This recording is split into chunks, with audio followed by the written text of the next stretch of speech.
की हाल है मुस्कान पुत्र? मैं ठीक हूँ आंटी, आप कैसी हैं? मैं भी ठीक हाँ। अम्मी किथे ने? अम्मी अंदर है।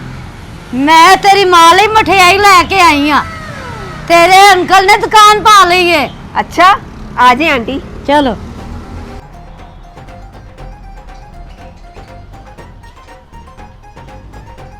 मामा देखें आपसे मिलने कौन आया है।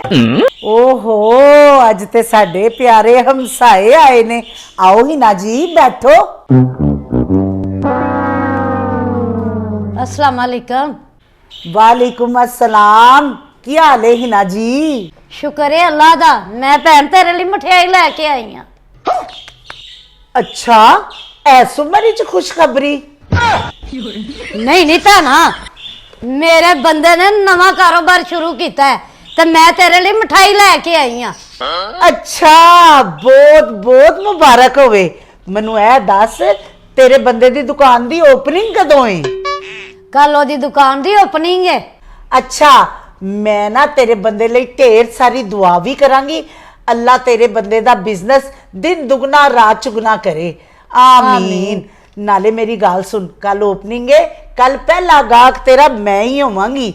मैं तेरे बंदे दी दुकान तो शॉपिंग करांगी। अम्मी जी ये क्या कह रही हैं आप? अंकल ने तो कफन बेचने का कारोबार शुरू किया है।